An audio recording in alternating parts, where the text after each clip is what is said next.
Disclaimer, trigger warning. The We Are One podcast aims to shed light on the abuse experience within the independent fundamental Baptist church. The stories shared are from survivors who bravely recount their personal experiences. It is important to note that unless an abuser has been convicted in a court of law, they are presumed innocent until proven guilty. The podcast does not serve as a legal judgment, but rather is a platform for survivors to share their truth. Welcome to the We Are One podcast. Let's jump right into today's episode. Here's your hosts, Olivia and Jennifer. Welcome back to the We Are One podcast. I'm your host, Olivia. And I'm Jen. And on today's episode, we decided to add in another survivor to add in with our Lester Roloff series. And we are really excited for Johnna to come on and share her experience. Hello. Hello. Hey. Hey. You're watching us on YouTube right now. I'm camping with my family this weekend, so I'm in our camper. This is a totally different scene for me on the podcast. So just so everyone knows. So with the Lester Roloff series, as time has gone on, obviously, and like some of that was, recorded a couple months ago. So we are fully well aware of even more things with Lester Roloff.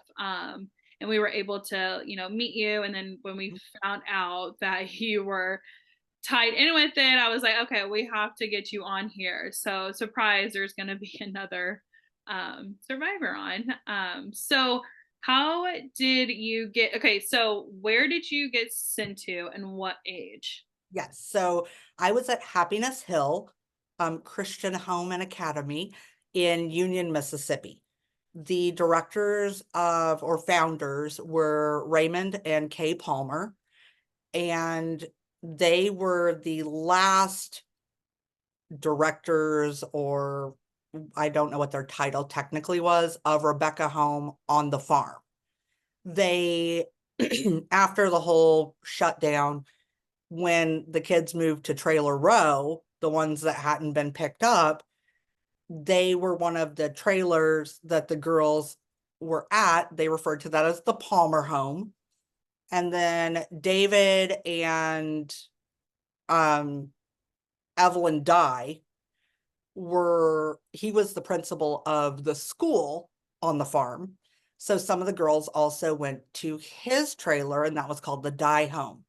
When things started getting really government involved, from what I understand, because I wasn't there at that point, from other survivors that are in our group, the Happiness Hill group, they left kind of in the middle of the night and took these girls to Mississippi and opened Happiness Hill. And what did Happiness Hill look like? Because Lester Roloff, Rebecca Home was huge. Yeah, it was Happiness Hill was a little different.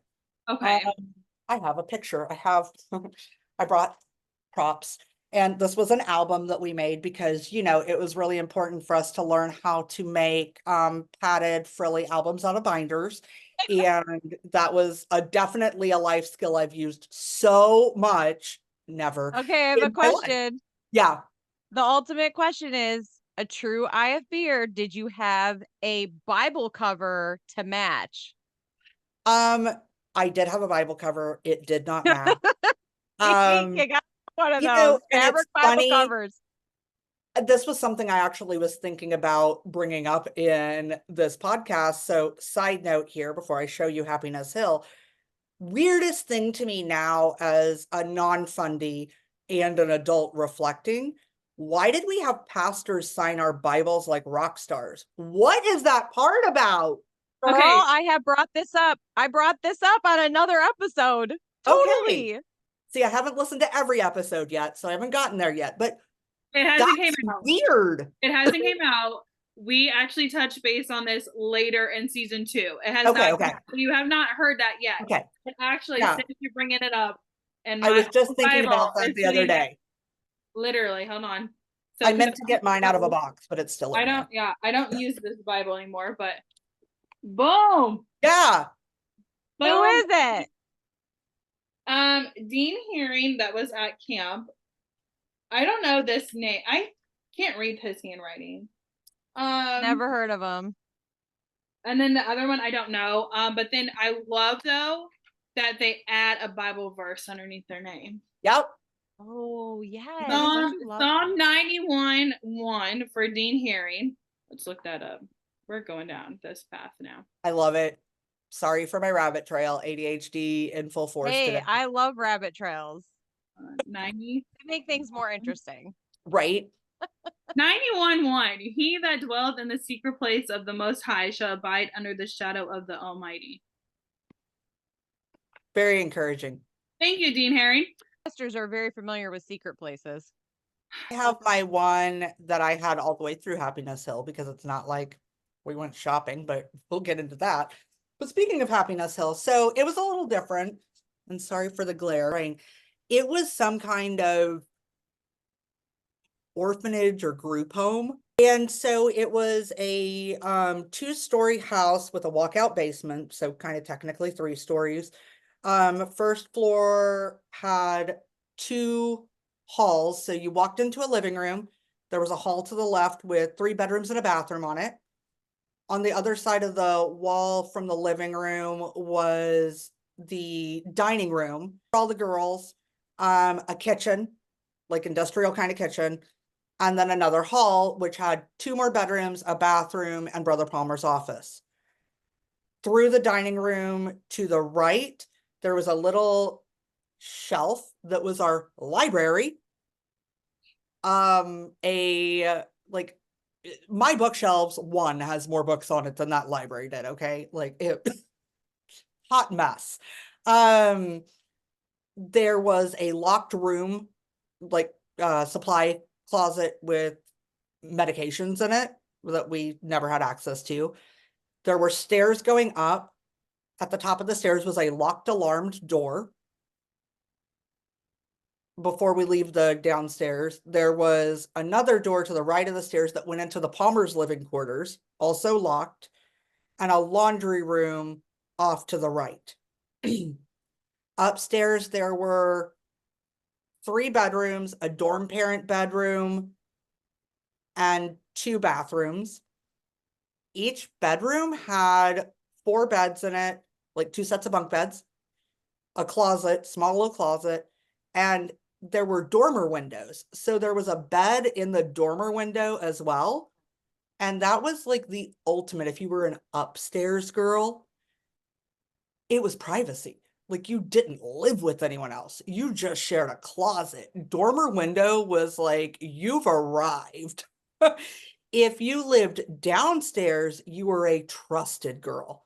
So, though all the doors were locked, the windows were alarmed, it's a heck of a lot harder to, jump out of a 2nd-story window than it is to go out of a 1st-story window. So you had to be trusted in order to move downstairs. There was also a little apartment there off the dining room for another dorm parent or a family. That's where the Dyes lived before they left. And then there were stairs that went downstairs. There was a big rec room and a huge walk-in pantry full of stuff that I don't think we ever ate because it wasn't allowed. I don't know who ate that stuff. Someone did, but it wasn't us. And then around the corner, there was a chapel and then our schoolroom where I think I sent you pictures of that too. We sat in like these little divided cubbies with a Christian flag and an American flag that we raised depending on what we needed because it was all ACE curriculum. That's so funny because, well, it's not funny. I shouldn't say funny. When you just said that. So like, I remember, I don't know if this is just a common thing in IFB, but like for my former church, for Sunday school, everybody would meet in the auditorium. Yeah. And then like they would obviously dismiss by class or whatever, like, cubby or not cubbies, that's the one is, but 2s and 3 or 3s and 4s and 4, whatever. Mm-hmm. Goes on or whatever. But before you could do it was you pledge allegiance to the flag, Yep. you pledge allegiance to the Christian flag, Yep. you pledge allegiance to the Bible. To the Bible. Yep. To the kingdom. Yeah. And I look back and I'm like, what is that? Like, I'm sorry, but like this ain't school. Like, do you still remember it Yep. in your head? the Bible, God's holy word. Holy word. I will make it a lamp unto my feet and a light unto my I pathway. will hide its words I in will my hide its heart. word in my heart that I might not sin Sin against against God. God. Yep. Okay, and then we had to do it at Yes. Awana. Yes, we had to do it at Awanas too in the gym before anybody could go on. It would be like, I pledge allegiance to the Christian flag, and I pledge To the allegiance. kingdom for which it stands. Yep. Yes, for which it Man, stands. God. Another The thing things that you on- can pull out of the archives when you think about it, but I haven't thought about that Yeah. in so But long. looking back, like that alone, like that is Yeah. that's cultish. Nobody does that. It is Nobody, weird. it's weird. Like it's That so was weird. skimming the surface normal of the cultish behaviors at Yeah, like that's just normal all to of the us. Roloff homes. Yeah, but that's just normal to us. Like, I mean, like that just shows like that is an IFB thing. It's not just like a Lester Roloff, but y'all can't blame No. Lester Roloff on it's a whole IFB thing. Now I want to know who started it. Who started that? I would love to know. I don't think we would Probably have, Hiles. It was probably Hiles. probably because he was really about like the whole military aspect of it. So And Ray Palmer, he had been in the Air Force, so he was military. And I know, right? And then he was an engineer for Boeing or like he was a really, really intelligent man. Then his daughter Cheryl ended up in Rebecca home, graduated, I guess, and got saved, became a good girl, and went to work on the Roloff. They had a separate, like a satellite that was for natives, like American Indians. And Interesting. she worked there, and she was actually on the plane that went down with Lester Roloff. And Kay Palmer, man, I meant to get this out, and I just finals. Sorry, didn't have time. If I find it, I'll send pictures of it to you. Kay Palmer wrote a book about that experience. By book, I mean pamphlet. Because it was really, really like thin, small, folded, stapled kind of thing. And she gave us all copies of it when it came in. So I don't know if in one of my many I hate everything that happened to me and I haven't processed it tantrums, if I tossed it or if it's still in that box with the Rockstar Pastor signed Bible. Yeah. So I know like Cheryl, passed away with Lester Roloff. Like I mean, from my understanding, she was at the Rebecca home, right? She was. Okay. Was she a honeybee? She was. She was a honeybee. Okay. Yeah, honeybee quartet. Yep. In case people are like, what's a honeybee playing with this guy? Yep. I don't know. That be is just what baffles me is like, I mean, like, for God's sake, you were not even allowed to even look at the opposite. No. But I know. Pastors and leaders can travel. It's just, the Unaccompanied without his wife. girls. Well, Without his wife, because there were times that people even questioned if she existed because she didn't come to church. She was never seen. She was not involved. How would you feel if you found out like he was never married and like he was like that was false, even though like technically we know that's not true? Well, they had 2 kids. One was adopted, one was biological. Would I be how would you feel if those kids were the ones that he illegally sold? From what I've heard, what if he was like Carol Baskin? Got rid of his wife. So have mercy, Carol. From what I've heard, and again, I wasn't at the farm. I was a little later. Roloff was already dead when I went to Happiness Hill. But from what I've heard, his adopted child was one of the Hepzibah House girls. So, or babies. Wait, I'm just now finding that out. I'm shocked. Oh, girl, this is a conspiracy. I like it. Let's talk about this. Let's go a little deeper. So, okay, good. Let's do it. David Dye and Evelyn Dye So he was the principal at the school, right? And they came with the Palmers to start Happiness Hill. So he was like the co-founder, whatever. They had a little girl named Rebecca Joy. This kid was a holy terror because she could get away with anything. They had tried fertility treatments, they had tried everything, could not have a kid. He traded one of the pregnant girls, her baby, which was Rebecca Joy, for her high school diploma, which is unaccredited. And yep. Yeah. What? Yeah. That's crazy. Okay, hold on, wait a second. I'm over here braiding my hair because I am like genuinely shocked right now, and that's what I do when Yeah, I'm. I've got my stress ball. Yeah, I'm braiding. I I'm need braiding my something hair. for my stress too, guys. What can I do? I don't know. That's fair. Allegedly. Okay. Okay, I allegedly. know people personally who were there when she was acquired, because I can't say that any other way. How old was she? How old? When I knew her, Yeah, how old when 6, she was acquired? newborn. Okay. And they traded. Okay, so they convinced the girl to give them her baby for what is it? A diploma? High school diploma. An unaccredited high school diploma. Because none of our diplomas were accredited. Oh my gosh. Which that doesn't shock me because I mean, heck, but like I'm okay. Wow, like that is just. Yep. How old was the girl? Probably a teenager. I don't know. What the? But I know people who knew the girl. I'm genuinely like shocked right now. I'm like speechless. I don't even know what to say. And I know someone who has deep dove and is an amazing researcher. She's also a survivor who has searched for adoption records, and there aren't any from what she's been able to find. Does this girl's an adult now, so does she know? This was so alleged too, reported by another survivor in my group that I went to Happiness Hill with. They tracked her down and she's homeless now. And that is a drug really addict. sad.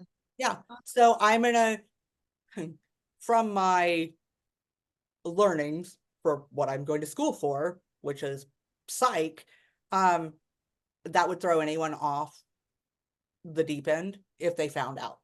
Well, that, and also I was just thinking, like, if she would ever, like, I mean, can you imagine, like, thinking, okay, well, they see Happy Hill, she's like, oh, wait. There's so much, like, if you looked at the dyes, if you just Google searched or her, it's going to come up in topic just through a Google search because there's okay, that's fair. I was just thinking, like, for the sake of like if she were to just look up Happy Hills, you know what I mean, like, and just curious, I would hate to be like that barrier. Okay, but that makes sense. Is it hard to prove?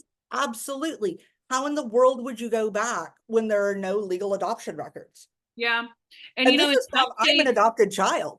Yeah, and some states they didn't even think it's illegal until like so many years after. Wow, okay, I'm like blown away. So okay. Can you talk about what it was like when you had first arrived there? Like what did you think? Like what was going on in your brain? So we talked about this a little bit before, but I will like briefly summarize again. I was going through a lot of personal trauma. And I had attempted suicide, which is why my parents decided to send me there. I'd also dropped out of high school because through illness, I'd gotten so far behind, I didn't know how to catch up. And I didn't know how to not be a straight A student that I had always been and involved in all of these extracurriculars. And I just felt like my life was falling apart. So my parents sent me to Happiness Hill, which was paid for by a wealthy family in our church who were our youth directors because they were afraid that I was going to de-virginize their son who I dated for like 3 weeks, who I wasn't even dating anymore. So cool, good choices. Thank you for that. So my parents drugged me, unbeknownst to me, and put me on a private plane with my youth pastors and someone from the church who owned the plane. I got on the plane with a book. I'm a reader. It's, I love to read. So and that's always been. So I get on the plane with a book. We land, and I'm like, what in the world is happening? I didn't read anything. I don't get this. Like, did I fall asleep? Get out on this little airstrip in Philadelphia, Mississippi, which is like the middle of nowhere. And there's a man in a big sedan and a big guy. David Dye is over 6 foot and over 300 pounds. And I was like 100 pounds and 5'4". So this guy is just huge to me. They shake hands, put my suitcase in the back of the car, and they get back on the plane and leave. Do you remember the guy's name? What guy? The big guy. Do you remember his name? Oh, it was David Dye. Okay, it was David Dye. Okay. So, I get in the car with Brother Dye, and I'm like nervous talking, right? Because I am freaked out. Like, the people I knew are gone. My parents haven't seen this place. I'm now questioning a lot of the things I was told about how I was going to do a lot of therapy and get help and like get caught up in school, and I'm questioning everything at this point. And so I'm like, hey, how's it going? How are you doing? And he's like, I realized really quickly this man had no interest in conversing with me. I passed back out, probably still from whatever my parents gave me that to drug me to get me on the plane. And the next thing I remember, we're pulling up this driveway and I see there's dogs. And I get really excited because I am a dog lover. And I'm like, oh my God, there's these German Shepherds. And I'm so excited. And then we pull around, and I told you that, guys, this when we talked before, there's this dog house with the biggest cat I've ever seen chained to it. And I'm like, okay, that's weird. See, Carol Baskins, she's involved in this somehow. I'm telling you. Probably. Well, I mean, Mississippi's close to Florida, right? Like, it could be a thing. So we go up the steps, we go inside, and he locks the door behind me, like from the inside with a key. And my heart just dropped and the panic started setting in. And we walked through the living room, through the dining room. I guess it was a mealtime. I would say that I arrived around lunchtime. There's a Roloff sermon playing, and no one's talking. There's like 20 girls from 13 to 17 sitting there, and there's not a sound other than Lester Roloff's voice. Like, not even really a lot of like clinking of silverware. It is like drop a pen silent. They usher. Did any of the girls like look up and like Oh, smile there was at a you, lot make of eye kind of contact? no smile. It was very, not even the staring that you would expect when there's a new girl, like whether it be school or, whatever. It was like stolen glances. And by this point, my anxiety is like through the roof. I'm with a stranger. I'm locked in. No one will even look at me. And of course, my 16-year-old brain, I'm going, oh my God, I'm not even going to be able to make friends. How long am I here for? Like, what is happening? They usher me into the office, tell me that I'm very lucky that I'm not going to get the lice shower, scrub down, strip and cavity search because the water's out because there had just been an ice storm. As you can imagine, not helping the anxiety. And then they opened this suitcase that was put in the trunk, and they're like, you have to change, pick something to wear. And I'm like, well, these aren't mine. And they were like, they are now. And so these are now my clothes. And I guess a couple of ladies in the church had gone to the store and bought these ankle length skirts for me and pantyhose with tennis shoes, which still just ooks me out.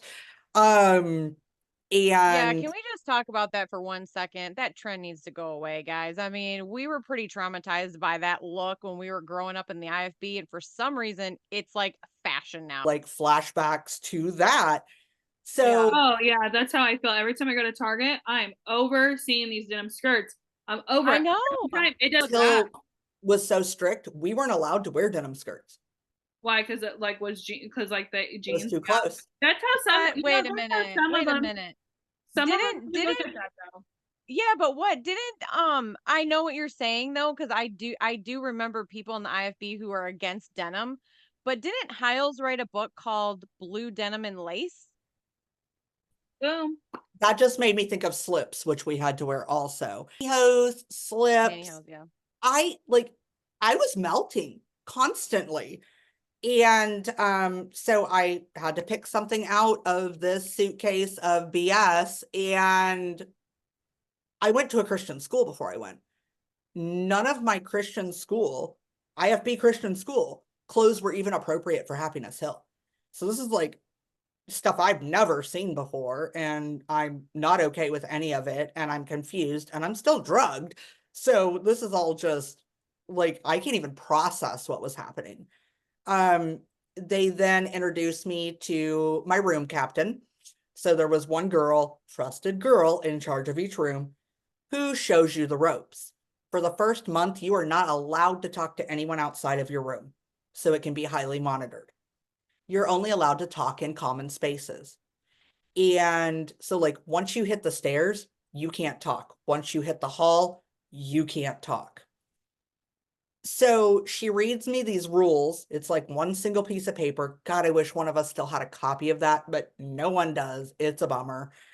We've been working on trying to recreate it. And of course, you know, trauma, there's so much that's blank spaces for so many of us. But the rules are like, you can't use curse words or pseudo curse words like fart.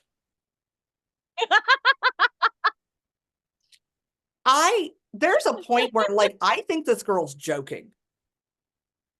And I'm like, we do what now? Oh, I'm I was sorry. like, That was really funny. it's a body function. Like what? And I've always I been, was expecting you to say like darn or gosh.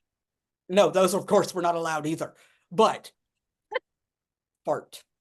So I'm like, but what are we supposed to say? We call it fluff, and we just don't do it. Oh wow. Wow. Fluff? Yeah. I'm sorry. I I get a fluffed. positive when I hear the word fluff, I think of like something warm and fuzzy and nice. That And here we are. We can't say fart, but we're gonna use this other word that actually has a whole nother meaning. that's weird. Yeah. So did people actually go like? Did they actually say that? Yeah. Oh my God. I'm sorry. Oh, well, no, not oh my God, but like, oops, I fluffed. Sorry. There were rules about how many sheets of toilet paper you could use. Okay, so circle pup, same I thing. can't. So there's a pattern. 3 for pee, 6 for period, 8 for poop. That is Oh, insane. okay. Okay, so I have a question because some of these homes, and not just like only Lester, just some of these homes, they actually gave medicine for girls to not have a period. Yes. So I'm Yes. assuming they didn't do that for you. No. However, and this again, psych major, can't help myself. I believe that it comes from the extreme emotional trauma and diet changes. Most of us did not have a period for 6 months, or even some girls the entire time they were there.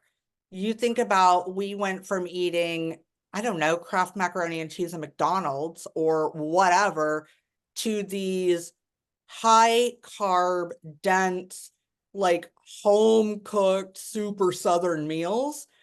And Happiness Hill is a little bit different in the fact that they actually overfed us. We got together, a group of us, about 5 years after we were all gone. And I was already married by that point. My husband came too. One of the girls showed a video, and the video included, it had some plates in it of girls eating and whatever. My husband got up and left the room. And later I was like, I don't understand what was so disturbing. I don't think I'd even begun to process, any of what had happened to us at that point. He was livid because he stated, and my husband's like almost 6 foot. He's a big guy. He said, I couldn't eat those portions. A grown man shouldn't be eating those portions. And here you are, 13 to 18-year-olds being force fed them. And so you could be on halves or wholes. Whole was a full portion. Half was a little less, not a lot less. And this is a good example. Like every Tuesday we had a full bowl of grits, and I'm talking full bowl. No sugar, just butter and honey.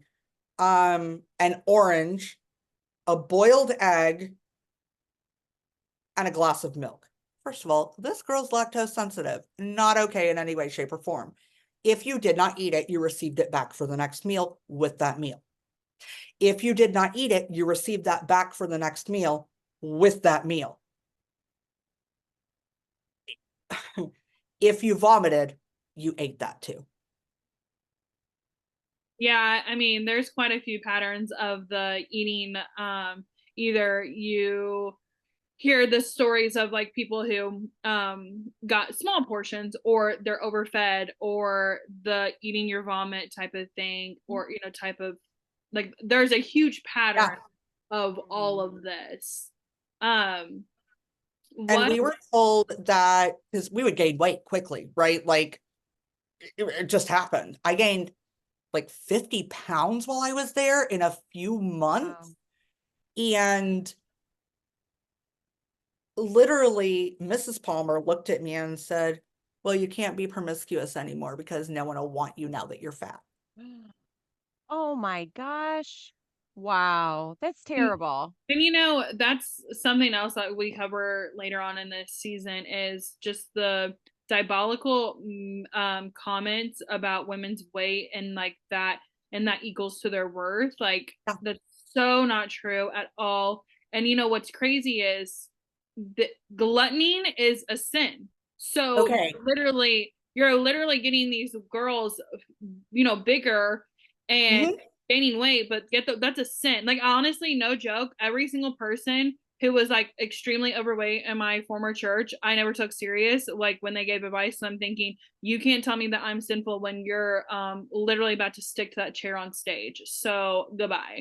And it's funny that you bring that up, because David Dye was dismissed and fired because he got gout, and Brother Palmer said it was because of gluttony.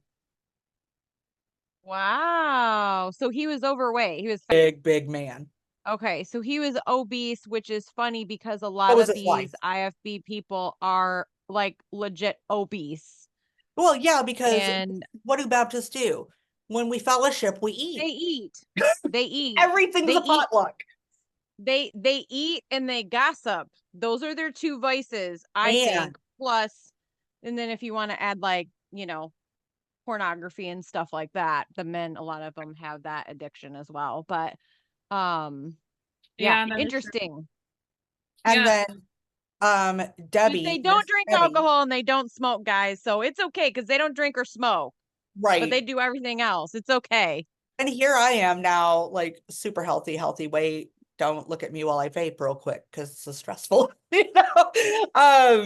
But Miss Debbie was our upstairs dorm mom. So I've struggled finding out much about her. What I do know is she was in Jubilee. So I don't know how she came to be with the Dyes. She still lives in the same town as them. She was mentioned in Brother Dye's mom's obituary, like as a close friend of the family. So my conspiracy mind is going though, right? So if she was a girl from the Jubilee home, did they like adopt her? No, because she was grown, Kind of. and Jubilee was for adult women, right? Yeah. So, Okay. Debbie was probably, I don't know, I was 16, right? So everything's relevant. You think everyone's old when you're 16. Probably early 30s. And the Dyes were in their 40s or late 30s. So not a Very huge weird. age difference. Yeah, that's weird. They treated her, like Brother Dye treated her more like a sibling. So I don't know if they were Well, she was original. in the obituary, right? So that's Right. like you put your family members in the Yeah. obituary. So I don't know if she was already like from their same hometown or I don't know. I don't know. I don't know if she was like sister wife, which she was the bane of my existence for like the first, I don't know, I think they were there my first 6 or 8 months, maybe even full year. It all kind of runs together before they were dismissed. And she was the upstairs dorm mom. This woman is the one who instituted the your chin touches your chest if you were on confinement, which confinement was if you got more than 15 demerits, I think. And you would get demerits for using too much toilet paper. You would get demerits for making audible fart. Like, you would get demerits for saying, excuse me in the hall when you bumped into someone upstairs because there was no talking. So it could be just about anything. But she is the one who instituted the chin touches the chest for 55 minutes out of every hour while you're on confinement. You would have to raise your hand to ask permission to go to the bathroom, and wait to be answered. And at 16 years old, I had multiple accidents waiting to be answered, which was humiliating. So then I'm sitting there in my own pee in this horrible uniform. It was a red polyester skirt and a red and white checked shirt that they brought with them from the farm, which also ooked me out because how many other girls had worn this thing through the years? And they were from either Penny's or Sears because they still had like the stamp, like the old stamp from the 70s in the collar of the shirts. And so we looked different. We couldn't talk to anyone. We read the Bible all of the free time, or in some cases, they would put you in a confined room and make you listen to Roloff over and over and over again. I read my Bible through 3 times while I was there because Did you confinement. guys attend church anywhere? Was there like a church We affiliated did. with Happiness Hill? Okay. Yeah. So there was a little church that we went to, Enid Baptist, or it was something like that. And Brother Steve was the pastor there. Robinson or Robertson, his signature's in my Bible, of course. He was a younger man. It was a small country church. When we were walking in, we had to keep our heads down, no eye contact. We had our own like little section that we always sat in. New girls, so for the first 30 days, you had to wear high heels, like high heels, walking to and from, so you didn't try to run. And if you did try to run, there was something called Wrecking Crew, which was a group of girls who had been there longer, who were trusted, that would come after you and bring you back. Anything that happened in the in-between was sanctioned and ignored. And some of the things that are the hardest for me to get past with Happiness Hill and my time there is not what happened to me, but what I did to survive. And I became a favorite girl really quick. After being an abused child for so many years, I knew how to keep my mouth shut, fall in line, and play a game. And so I caught on pretty dang quick. By month 3, I don't think I hardly ever got demerits. And I was there for a year and 10 months. So I became that trusted girl very quickly. One girl ran, we brought her back. She needed stitches. She didn't receive them. She probably had a concussion. She definitely had broken ribs. No medical attention. And we were praised for what we did. And that hurts me to no end. like I'm studying to be a healer and of the mind, obviously, but my passion is to help people. And I did that for them. The Palmers never got their hands dirty. Although Miss Palmer did love giving licks, like, and I avoided that. Like, I can't speak to that. I observed it happen. But I What never would they use? What would they use to do the punishment? What would they paddle use, with like a holes in it. paddle? Okay. There Okay. was a girl who she was actually from somewhere pretty close to me. And she thought that she was pretty new. I think we were like week 2 or 3 with her. She thought logically that if she could get somewhere to get medical attention, that she could get help, get out, get someone to listen, whatever, run. So she played dead very convincingly. Wouldn't get up in the morning. I was her room captain, and I was already angry because I was a downstairs girl with all this anonymity and trust. The rooms were bigger, they were better decorated, they were more comfortable. I was in a 2-bedroom, like 2 twin bedroom with my bestie, and I got drug upstairs to deal with this new girl because she was trouble and they needed me to beat her into submission, basically. So she pretends to be comatose one morning. We drug her off the top bunk aggressively. Not a movement. We threw her in the shower. Not a movement. Hot water, like scalding hot water, freezing cold water, not a movement. We drug her down the stairs by her arms, bumpity, bumpity, bump, into the office. And Miss Becky, the upstairs dorm mom at the time, who was like a year older than me, because I was already 18 at this point, we were handcuffing her to paddle her, this unconscious girl. And Becky was trying to bring her arm this way to handcuff her. And finally, the girl said, "You're going to dislocate my shoulder," and called her a name. And Becky was like, "Now you're talking." And then flipped her over a chair and paddled the crap out of her. Wow. She and I are pretty good friends now. Thank God, like, she's forgiven me. It's Yeah, harder for me to forgive me Yeah. for right. any part Because in you that. were, yeah, because you were, I mean, in survival mode just as much as she was. And I think Right. a lot of people who have been in these homes, whatever, they don't, I mean, they look at it like in that way. Definitely if you're, you're like, hey, I was in survival mode too. Yeah, A lot of people probably would agree with like not holding a grudge against you, whatever, because you were just doing what you needed to do to survive just as much yeah, as she was. It's more probably harder for, like you said, to forgive yourself because you yeah. did those things instead of, you know, not doing them. And I think it's also easier to judge when you're an outsider point. You're like, oh my gosh, she drug, the girl down the stairs with arm. But in reality, when you're in survivor mode, you'll do anything. If you are in flight and fight mode, you will do anything to protect yourself. Yeah, and the only thing Happiness Hill taught me was how to be super manipulative, um, fake it, lie, and it took Yeah, years. you were playing the system. You learned how to play the system. Yeah. It took so many years to retrain my brain, and I wasn't in therapy then.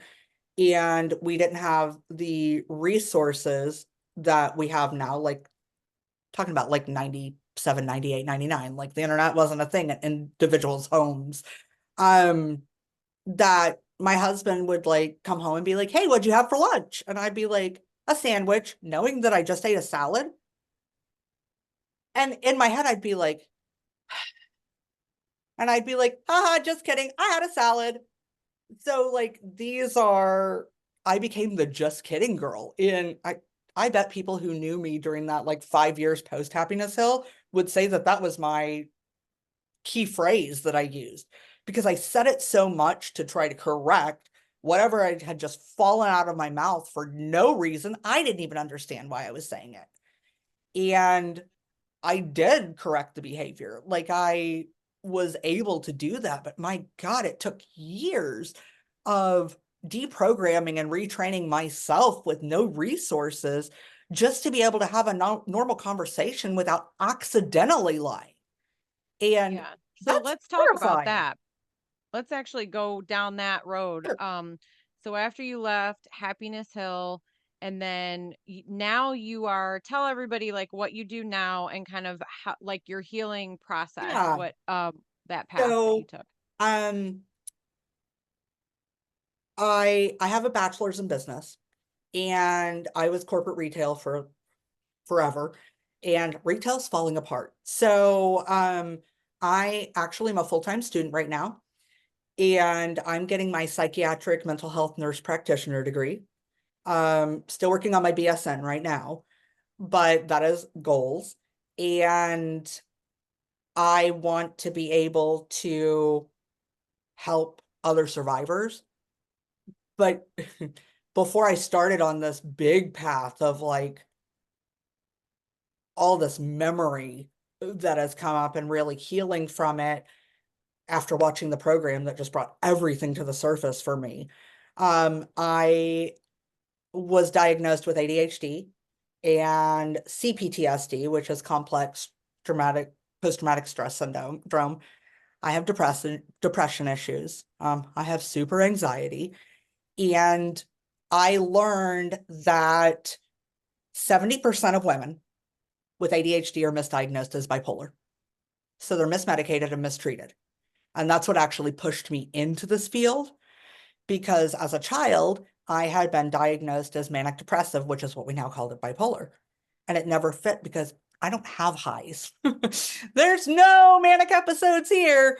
That would be super almost cool at this point. Please give me a moment of extreme elation and happiness that lasts for several days. I'd be so here for it. I don't have those. And it was the anxiety and ADHD, like racing brain, that mimics that manic episode. And so that's what pushed me into this field. And I do therapy. Lately it's been 2 times a week because microbiology is actively running my life. But I do therapy, and I have a psychiatric nurse practitioner that I see every 3 months just to check in, make sure medications are good. And you and I talked a little bit about this before. Through this healing process, I do dialectical behavior therapy. It works better for people with PTSD and ADHD than cognitive behavior therapy, which is most common. My particular therapist doesn't do a lot of EMDR, which is a hypnotic state regression, because you can get very stuck in that moment, especially with complex post-traumatic stress syndrome. Can you talk So, about the difference yeah, between the two? Just like the standard hypnotherapy, which is what I've right. had, and then the other. So standard hypnotherapy, honestly, a lot of times it's EMDR now is more what they call that. A lot of times with standard hypnotherapy, it's like looking at a metronome, right? Or going through progressive muscle relaxation and guided voice into a meditative state that Which you is what then, I did. right? That's what So I did. Yep. you're in a safe place, and you can kind of unpack those things, knowing that you're in a safe place without that fear and anxiety. EMDR is a little bit different, where it's I have movement. It's rapid eye movement desensitization. Okay. Mm-hmm. Totally not the right order, but that's what it is. So you will follow a light or a metronome to go into a hypnotic state. It's not as much focused on that it's a safe place. It's a complete and total regression. It is a little controversial. It is not gentle at all. You will fully experience the horror, the full emotion range that you did when you were in that spot. So there were some psychiatrists and psychotherapists several years ago that realized, one in particular, that she had a client that she'd been doing EMDR with. It'd been a week since she'd seen her. She came back in, noticed her client was very almost childlike in her conversation. And she said, "Hey, whatever your name is, how old are you?" And she's like, "I'm 5." Her client had been stuck at that 5-year-old state for the entire week since her session. So she had been doing life in that 5-year-old state. Her job, driving, being a parent if she was, everything. And she developed another thing called lifespan integration therapy, which is much gentler. And that's what my particular therapist used. I have been able to go through and process emotions in a very safe, non-traumatic, I don't need to be re-traumatized, way that I've gone through these situations from being so angry, so frustrated, just this cascade of overwhelming emotions to, man, I'm really sad for 16-year-old Johnna. And I can talk about them now. Whereas I couldn't even articulate those things before without turning bright red or crying or just yelling or shutting down. Yeah. And that makes sense, because I feel like quite a few friends that I know that are in the, healing process with their own trauma and doing the EMDR, therapy. I can see that after, when they have a session, like their mood, and it is hard. I mean, yeah. And I think that what's nice, like definitely for me, when doing this podcast, it is also healing too, to know that there's people out there. I mean, like we're on here, we're laughing about the Christian flag and the Bible and the fact that we know Sure. and stuff like that. But it is healing to know, like, there's another person out there that knows what we're talking about, because there probably is a time for anyone who is watching this or listening to this that probably thought, oh my gosh, if I say that, they would think, wait, what's what I mean? And there is people out there that have experienced it, has gone through it, and it's so nice to be able to be relatable in that way. Like, I can't be in a locked room. Yeah. I'm claustrophobic in open spaces if there's not a way out. The sound of something locking or an alarm going off will trigger a full regressive PTSD episode for me. It's it can be a lot, and it impacts my day-to-day life. And it's gotten so much better doing this lifespan integration. And lifespan integration is built for the whole picture. For me, that wasn't working, so we've had to break it down into these smaller individual things. Like, one thing we worked on is actually a great thing to share about kind of how Happiness Hill was in general and how all of these places are. So as part of our schooling, which was an absolute joke, by the way, like going through microbiology right now, I have realized as a 45-year-old adult that I'm trying to build a house on sand because I took biology at Happiness Hill.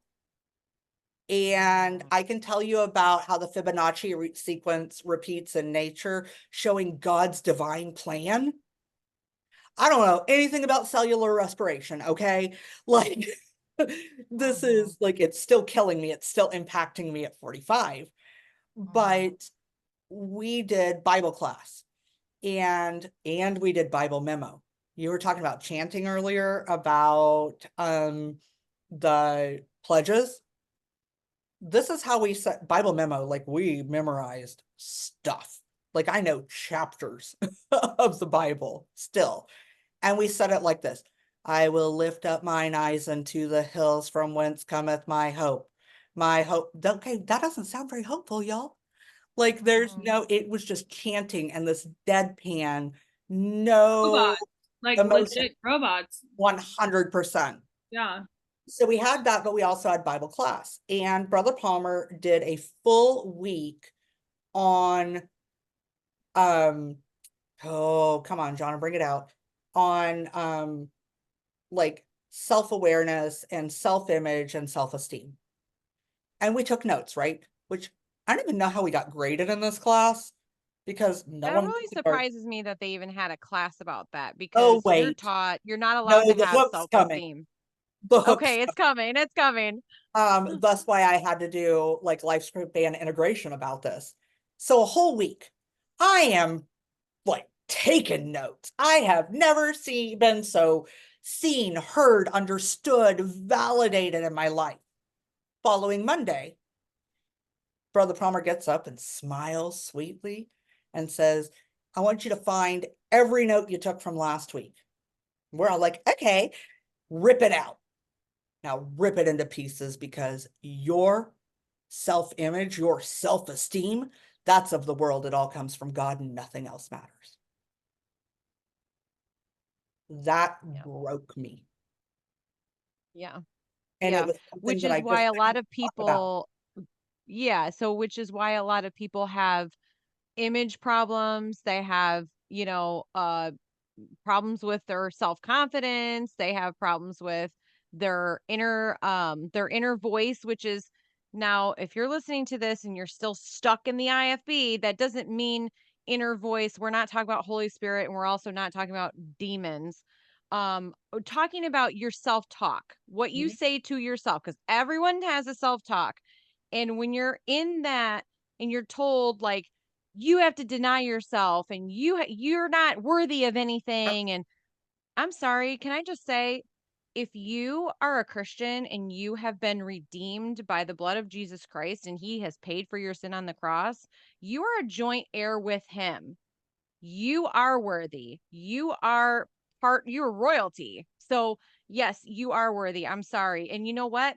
The people who are not Christians are also worthy because Christ died for them as well. So, Yep. this whole like deny yourself, you don't deserve to have any good thing in your life, your kids don't deserve to have anything, like that needs to be thrown out the window. So, whoever's interpretation of that, they need to go bye-bye.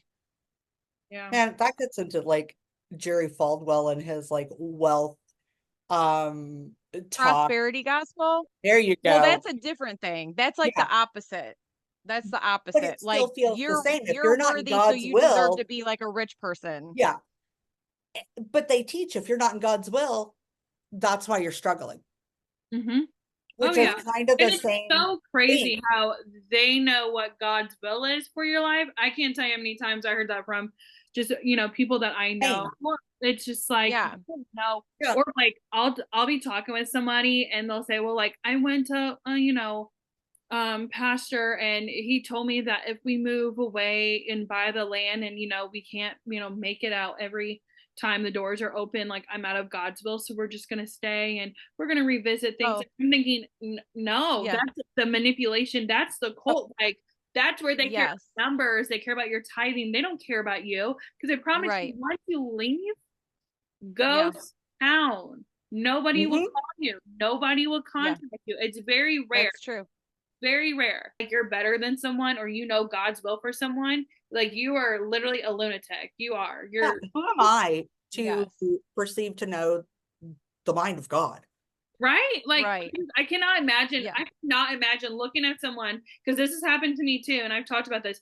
I mean, I've had on multiple different occasions, somebody has told me, "Hey, you know what? Like you should be in the auditorium. I'll cover your nursery shift tonight. I think you need to. I think this You passage need this message. This one's for you. Yeah, I can't imagine ever looking at someone and saying, you need to be in the auditorium more than me, so here you go. But they do that. Right. They do that. And it's Yeah. like, Yeah. okay. And it's funny too, because right after that happened, was like literally 2 weeks. Well, 2 weeks before that happened is when I went and talked with my pastor. The only time I have ever talked with him, because he, again, and that's a whole other story, but Right. he Yeah. when about my father or whatever, and then 2 weeks later, it's like, I mean, I had somebody at a youth rally come up to me, and granted, they're very very family tied and they know who my father is, so I think, and like at back then I was thinking, oh, like he's just trying to make conversation, but now that I've like analyzed and over it, it's like, no, what did you know? Because the way he was like, I'm really happy that you and your brother are here and you're back in church and living for Christ. And this was at youth rally, and I was like, yeah, and I know him because, like, again, he grew up in the church, so it wasn't like I just like didn't know this guy. And he was like, it's so sad to hear, you know, everything with your father. I mean, he gave me my first car, and I was like, yeah, I was like, it's really sad, and I, you know, pray for him daily or whatever. It was like one of those things. But now that like I'm thinking about it, I'm like, what do you really know? Because it was 2 weeks before then I went to my pastor and was talking about it. So it's like when you say Baptist eat and gossip, 100%. Because Now, the second Yes. I walked out that pastor, like his door, gosh, I and was it like, starts with, everybody's gonna know. Yeah. oh, honey, I need you to join me in prayer for so and so. Let me tell you what's going on. Yes. Yes. Let's pray for Sister So and so because she's living in sin. We saw her at Walmart this week in pants, y'all. She was wearing breeches. Oh my God. Yeah. Like, I can't. Right. I so can't. Um, you know, Oh my and gosh, that's so funny. the psychological abuse that occurred at Happiness Hill, in addition to obviously the physical abuse, the emotional abuse, the religious trauma. Another good example where Brother Palmer was like this mellow guy. It was his wife that was the disciplinarian, that was the very, like, she's the one who made it so hard. He seemed to genuinely care. I feel that he really thought he was doing God's will. Now, when he'd get mad, and some of the girls and I have talked about this, like, spit flying. Like, and he was a slight man, and I just spit flying. I remember once we had turkey bacon because we were very Old Testament, and no shrimp, no bacon, No no pork. pork, because God bless. So we had turkey bacon, and That's I was like on kitchen, Judaism, but okay, go on. right. But it's That's very a Old Lester Testament, Roloff right? thing. That's a Uh-huh. Roloff thing. He was against pork and I think shellfish or something. Not shrimp, catfish, no sugar. So I wrote fake and bacon on the Ziploc bag of the leftovers. And okay, now remember, I was a favorite girl at this point. So, like, I had been there over a year. The Palmers loved me. I had all of these additional privileges that no one else had. He comes out of the kitchen shaking this bag. Who wrote this? And I snort because that's what I do. And I'm like, me? And he's like, this is real food. And I mean, the spit was flying. And yeah, his military came out Wow. every once in a while, but which was, I can look back on that now and it was hilarious. And honestly, at the time, I had a really hard time. Like, I was in fear because this man's yelling at me, but also in my head, I'm going, still faking bacon, bro. Yeah. We were sitting on a Friday night or a Saturday during free time, and everyone loved to play checkers. We had like those rug checkers from Cracker Barrel, and girls would line up to play checkers with Brother Palmer. And I think a lot of us didn't have good father figures, so he became that person. I know that I was very positive male father figure, attention seeking, because of my background. So we're all sitting there, and one of the girls is like, what do you think I'll be when I grow up? And so, yeah, it starts this conversation around the table. And he's saying, oh, you know, missionary wife. And, right. But then for some people, he's like, I could see you being a nurse, and I could see you being this, and I could see you being that. And I was trying to go into nursing at that point. And when we got to me, he said, I don't know, like maybe a hairstylist. Not that that's a Why? bad profession, it's a very admirable profession. And there are people who make crazy great money and are artists doing that. But this was the 90s and it wasn't the same. And he meant curling and perming old Susie Q's hair down at the beauty salon. You know, that was all he thought of me. That was all I could be. And there were so many things like that that were so incredibly hurtful, that we were told we weren't enough and that we weren't good enough and we were never going to find a man. And I was told I had to separate myself from my biological family, which I was in family adoption. So this is still my family. My aunt adopted me. So my biological mom is now legally on paper my aunt. I still have this letter that they made me write to her, telling her that I had to part ways with her because she was going to be a stumbling block for me in my faith, and that I wanted to be good and stay in God's will. And I couldn't do that if she was a part of my life. And I put everything away in a box for a really, really long time, like a physical box, right? And a mental one.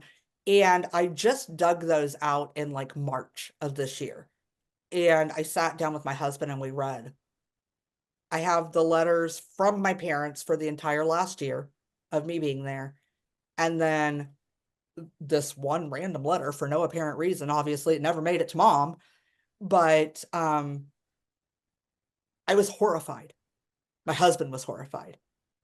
The psychological trauma and abuse that went on is just, we were gaslit so hard. And we weren't, when we left, if we were like graduating from there with our unaccredited diplomas, we couldn't even go to Bob Jones. That was no longer good enough. They were too secular. We could go to Hiles Anderson. We could go to Pensacola Christian. You could go to PCC, but you couldn't go to Bob Jones. There was like PCC was more liberal than Bob Jones. I went to Bob Jones. Scandal happening PCC could do at more the time that I don't know. But yeah, Bob Jones was not good enough. And it was very directed where we could go, what we could do. And like Barb was saying about you getting out when you were 18, not being a thing, not us either. I turned 18 in my program because I was told I couldn't come home until I graduated. And I went there with one single credit halfway through my sophomore year because I had been so sick and gotten so behind in school. And so I turned 18 and I left about a little over 2 months after I turned 18. But where was I going to go? With what resources?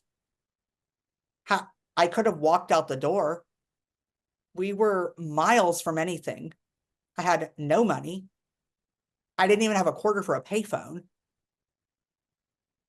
And my parents wouldn't have taken me back. And they made sure you knew that.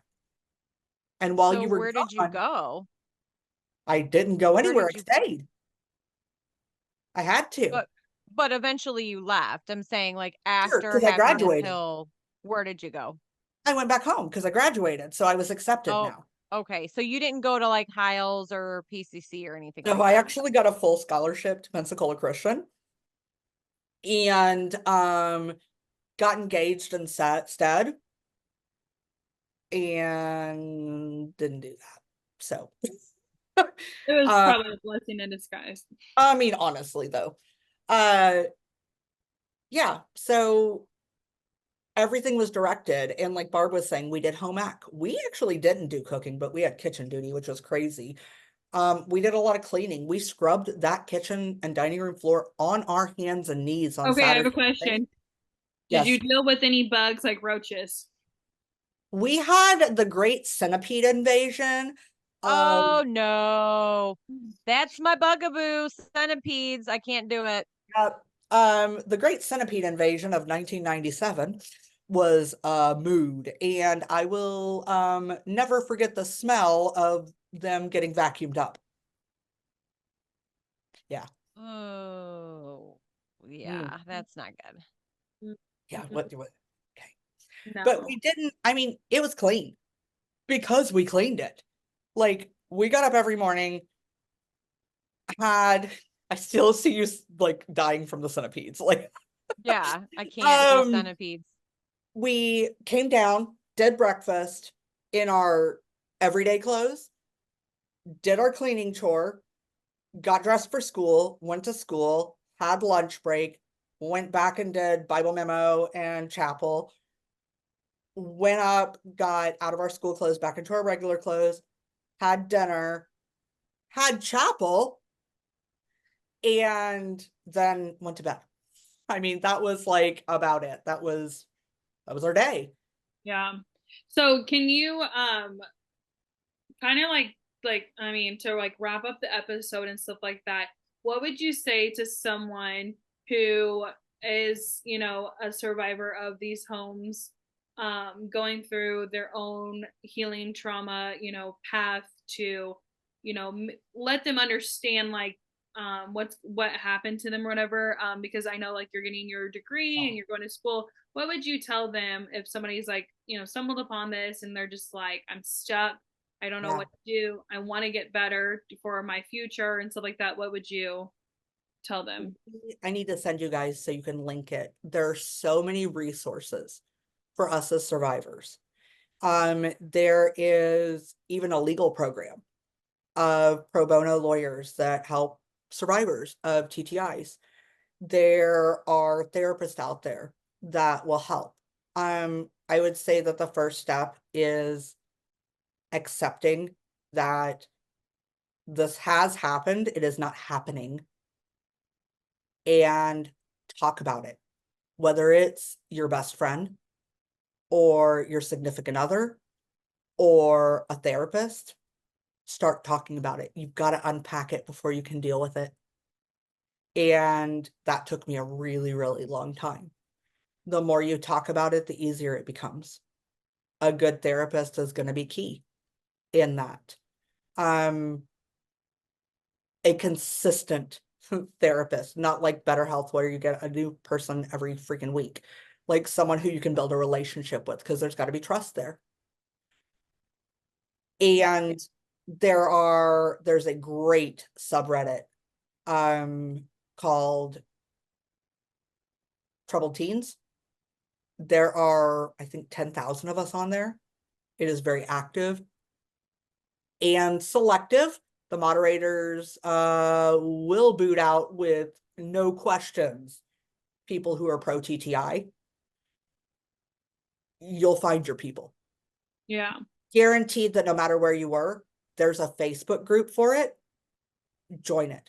Start getting with these other people that can empathize with you, that have been there, because knowing you're not alone is going to be a huge part of that. And give yourself some forgiveness and grace, because Yeah. you choose this. Well, I think that Yeah, is, I love that. yeah, I mean, I know that like as we go on with our other series, and talking about these people who, you know, a lot of people look up to as godly people, or, you know, I mean, like they just really think highly of them. You know, our passion is to help survivors come to more of a healing part for themselves and for people who are voiceless, who, you know, haven't found their voice yet. And then it doesn't matter, like, I mean, who haven't found their voices, and it doesn't matter if you weren't in like a home. I mean, the IFB in general, you know, that is our whole podcast, is to help survivors come to terms with things that they, you know, didn't understand, like, why am I getting triggered to that? And then listening to our episodes or whatever, they're like, oh man, I went through that too. Like, wow, you know, it's freeing, it's healing. I mean, It is fun. you know, as a host of the podcast, it's really helped me know like I'm not alone. And so I really, I mean, we appreciate you so much coming on, you know, today's episode and sharing your experience at Happy Hills, or Happiness Hill, Happiness Hill, and, you know, bringing awareness of the things that like you went through, because I mean, yes, there's probably thousands of survivors, you know, and 250,000 kids a year go through TTIs, not specifically roll-offs, spur-offs, but yeah, just TTIs in general. and it's sad. I hate that these places even exist, but I mean, I think it's great that, you know, you have established so much trust with certain, you know, in your group, and being able to help those and going back to school so you can help people. That's such a great testimony for you. And we appreciate your time and bravery to come to today's episode. And there's one last parting thing that I didn't say is, I think we spend too much time trauma comparing. And it doesn't matter if you're an IFB or a TTI survivor and you didn't go through the same things that I went through, whether it was more or less or the same. trauma is trauma. And there's, to me, and from a psychology standpoint, there's no, well, it wasn't as bad as, so I'm okay. Because trauma is trauma. And it doesn't matter that there wasn't the sexual abuse at our particular place. We're still traumatized. We still have to deal with that. Yeah. So no matter what degree of trauma you experienced, you don't have to compare that. It's still trauma. Yeah.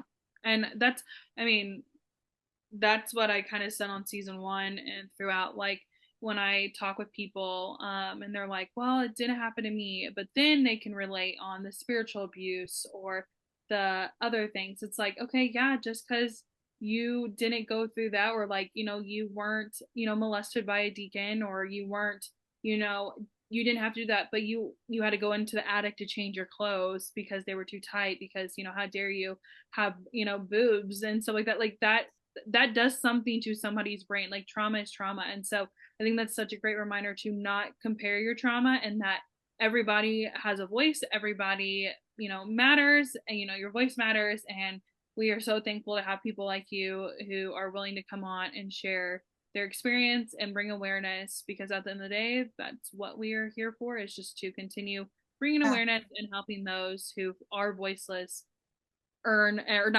gain their voice back. So I'm happy to do it if it stops one parent from sending their kid to somewhere like this, or helps one person start their healing journey or feel seen. It's worth every bit of sharing for me. Yeah, well, we I appreciate have a great it. therapist who will talk afterwards. Yeah. That's awesome. All That's right. so great. Well, thank you so Thank much. you guys. Thank you.